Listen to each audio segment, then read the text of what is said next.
Matapos ang magkakasunod na tigil pasada, naninindigan pa rin ng LTFRB na tuloy sa December 31 ang deadline sa consolidation ng mga kooperatiba at korporasyon ng mga operator ng jeep. Yan ang ulat ni Karen Villanda. Ito. Germano.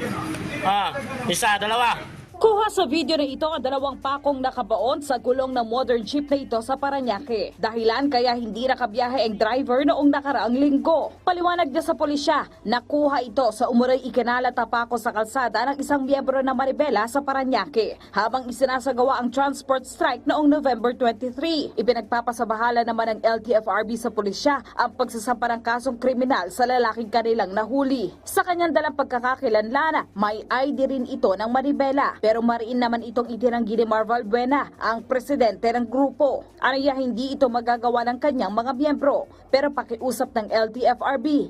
In fact, may mga naaresto na po ng mga tao, but we leave the identity to the policemen, to the local PNP, and file the appropriate charges against them.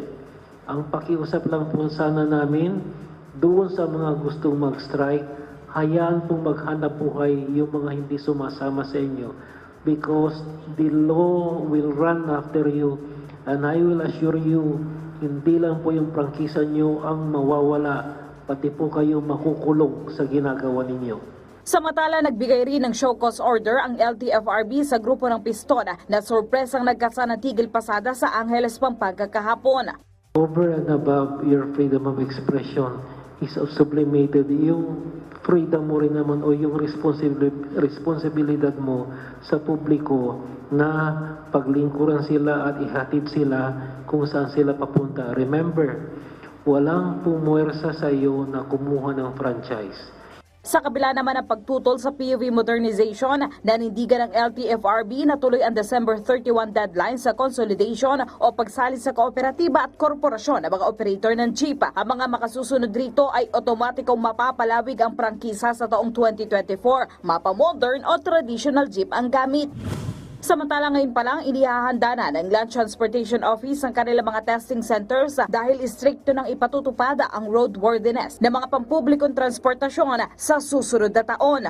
Bago makapagparehisto ng sasakyan, dito sa MVIC sa LTO ay chinecheck yung ilaw, yung busina, loob ng sasakyan, pati na yung makina ng pampublikong transportasyon. Lahat ng ito ay visual lang chinecheck. Pero sa susunod na taon, kapag istrikto nang ipinatupad ang roadworthiness, gagamit na daw ng makinarya. No, gone are the days na punit-punit yung kutsyon ng jeep na sinasakyan mo pa. O butas na yung sahig, umaandar pa rin. No?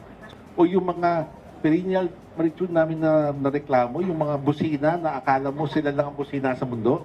Diba? So hindi naman yung katandaan, yung sasakyan, is yung maintenance ng sasakyan. Kasi yung kahit bago yan, kung hindi naman i-maintain ng tama, luluma rin yan after 1 year or maybe less. No? Karen Villanda para sa Bayan.